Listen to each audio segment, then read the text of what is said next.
जय हिंद पलटन, कैसे हुए आप सभी। उम्मीद करता हूं कि सारे लोग स्वस्थ हो गए, मस्त हो गए, जबरदस्त हो गए। और जैसा आप सभी को पता है कि नॉर्मली तो मैं अपने टाइम पर आप सबके साथ जुड़ता ही हूं, जहां हम धमाकेदार क्वेश्चंस की प्रैक्टिस करते हैं।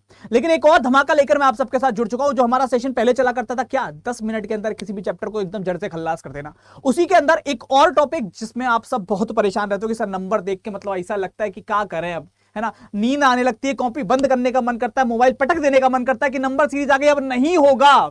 और कई बार ऐसा होता है कि सर देख के लगता है कि 2 के बाद 3, 5 के बाद 6 आएगा, और आंसर में 6 होता ही नहीं। कह देते हैं आंसर तो 6 होगा ही नहीं, अब करें तो क्या करें। ऐसी सारी समस्याओं का जड़ से निदान कर दूंगा। तो ये नंबर सीरीज का पहला पार्ट है। 10 मिनट के अंदर मैं सारी चीजें आपको समझाने वाला हूं, तो ध्यान लगा के बस सुन लेना। एक बार सुनने के बाद बताना कि ये क्लास आपको कैसी लगी, और फिर आप बताना कि आगे कौन कौन से टॉपिक्स में समस्याएं हैं। उन सब पर मैं ऐसे ही वीडियो लेकर आता रहूंगा। तो बिना किसी देरी के शुरुआत करते हैं। पहला क्वेश्चन आपके सामने यही लगा है, यहीं से स्टार्ट करूंगा और यहीं से आपको आगे की तरफ लेकर चलूंगा। तो समझिएगा दोस्त, सबसे पहले हमारे पास जो पिक्चर है वो ये है, जिसमें लिखा है 2 के बाद 3 और 5 के बाद क्या आएगा। अब समझो 2 का रिलेशन 3 से। हम सबके नॉर्मली दिमाग में क्या गया कि सर 2 में 1 जोड़ूं 3 बनता है, बोले हाँ। मैंने कहा 5 में 1 जोड़ूं, बोले 6 बनेगा सर। अगर 6 बनेगा तो 6 तो मेरे पास ऑप्शन में नहीं है। अगर 6 ऑप्शन में नहीं है तो मैं क्या करूं। तो मेरे दोस्त हमेशा याद रखना, सबसे पहले अगर आपके पास जो नंबर्स दे रखे हैं, आपको उसकी नंबर की कैटेगरी को पहचानना पड़ेगा कि कौन से नंबर है। आप कहोगे सर ये तो सम विषम दोनों लग रहे हैं, तो लला सम विषम तो छोड़ दो। सम विषम से भी पहले एक चीज होती है, कौन सी? अभाज्य। प्राइम नंबर सुने ना, अभाज्य संख्या वह संख्या जो स्वयं के और 1 के अलावा किसी से नहीं कटती, क्या कहलाती है? प्राइम नंबर कहलाती है, अभाज्य संख्या कहलाती है। तो भैया ये क्या है? ये प्राइम नंबर है। सर 2 के बाद अगला प्राइम नंबर 3 आता है, हमको समझ में आ गया। तो 5 के बाद अगला प्राइम नंबर क्या आता है? बोले 6 तो नहीं होता, लेकिन 7 होता है। अगर 7 होता है तो मतलब आंसर कितना होगा? ऑप्शन नंबर ए होगा। समझ में आ रहा है? मतलब क्यों 6 ना होके क्या आंसर हो गया? 7 हो गया। यहां कैप जबकि 1 का था, यहां पे 2 का हो गया। लेकिन लॉजिक कौन सा लग रहा है? प्राइम नंबर का रूल फॉलो कर रहे हैं। अच्छा, इस अभी बहुत सारे से कंफ्यूजन फिर बन रहे होंगे कि 7 ही क्यों, 6 क्यों नहीं, और ये क्यों नहीं, वो क्यों नहीं। सबको दूर कर देना, परेशान क्या हो रहा है। दूसरा एक और एग्जांपल लेते हैं सेम क्वेश्चन का। क्वेश्चन सेम है, बोले हाँ सर 2 के बाद 3, 5 के बाद आगे क्या होगा। लेकिन ऑप्शन में ना 6 है ना 7 है। अब बताओ अब क्या करें सर। बोले क्वेश्चन तो सर आपने वही लगा रखा था कि 2 के बाद 3, अब तो सर वही लगाएंगे हम, प्राइम नंबर। 5 के बाद अगला प्राइम नंबर 7 लगा देंगे। लो मजा आ गया, लेकिन 7 है ही ना, कहां से करोगे मजे। अब क्या चल रहा है सर, अब बताओ। ये तो एकदम वक्त जज्बात हालात तीनों बदल दिए जा रहे हैं। मेरे लाल क्या किया समझो, 2 का स्क्वायर बोले 4 माइनस 1 बोले 3, तो 5 का स्क्वायर बोले 25 माइनस 1 बोले 24। अरे सेम क्वेश्चन का आंसर 24 भी आ सकता है। समझ में आ रहा है?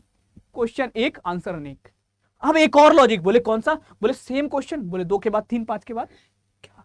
बोले ये तो हम जानते गुरुदेव, इसी की तो लड़ाई थी कि 2 में +1 करके 3 लिखा जाएगा और 5 में +1 करके 6 लिखा जाएगा, और 6 मिल गया। अब तो बल्ले बल्ले मजा आ गया। अब क्वेश्चन 1 था, आंसर 3 आ चुके हैं। अब आता है ट्विस्ट। बोले ट्विस्ट कैसे?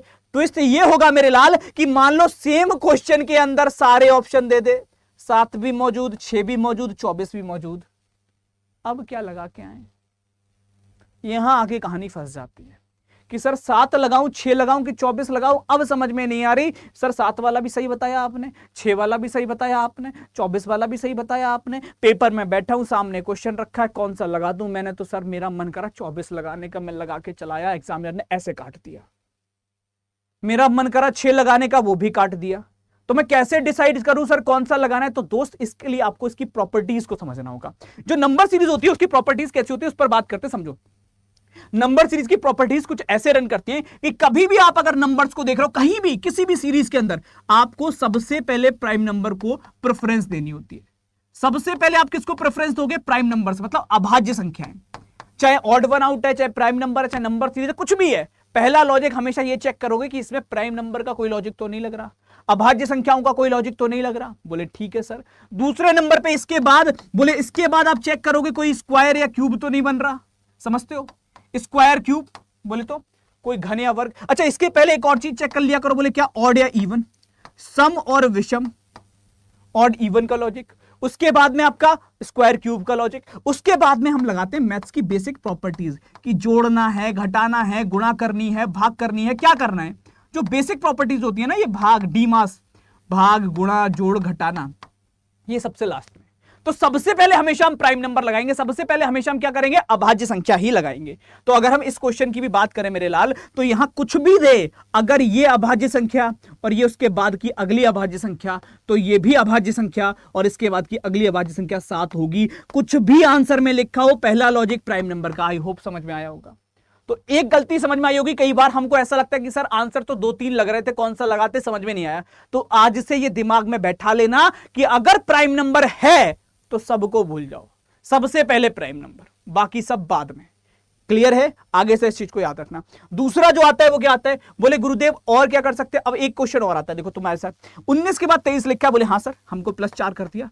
बोले 29 के बाद बोले 4 जोड़ के 33 लिख देता हूं। अब तुम इसका आंसर अगर 33 करके आए पेपर में, गलत हो जाएगा। क्यों गलत हो जाएगा? अभी तुमको समझाया ना मेरे लाल, अगर कोई प्राइम नंबर है, अभाज्य संख्या है और ये उसके बाद की अगली अभाज्य संख्या है, तो इस संख्या के बाद अगली जो अभाज्य संख्या है 31, वो सही आंसर होगा। तो एक टाइप क्लियर हुआ। नंबर एनालॉजी के अंदर क्या गलती होती है? नंबर एनालॉजी में जो सबसे बड़ी गलती होती है, हमको लगता है कई बार हमारा आंसर सही था फिर भी गलत हो गया, या हमको समझ में नहीं आता सर, कभी वो कह देते हैं ये आंसर होगा, कभी कह देते हैं ये आंसर होगा, जो मन कर रहा है वो आंसर लगा दे रहा है। हम क्या करें, कौन सा लगा के आए? तो आज से ये चीज दिमाग में बैठा लो कि कौन सा लगाना होता। आई होप क्लियर होगा। अच्छा, इसी ट्रस्ट पे मैं तुमको एक चीज बोल रहा हूं, ये क्वेश्चन तुम्हारा होमवर्क है, ठीक है? इसका आंसर निकाल के तुम लोग मुझे कमेंट में बताना, देखते कितने लोग इसका सही आंसर कर पाओगे। चाहे स्क्रीनशॉट ले लो, वरना अभी सॉल्व करो, तुरंत वीडियो के नीचे कमेंट में कमेंट करो। दूसरी जो इंपॉर्टेंट चीज है वो क्या है, उसको भी सुन लो। बोले दूसरी चीज बताओ सर क्या है? दूसरी चीज ये तो था नंबर एनालॉजी का पार्ट 1, जिसमें मैंने तुम्हारे छोटे डाउट्स क्लियर करे, जब एक से ज्यादा आंसर एग्जिस्ट करते हैं तो क्या करते हैं।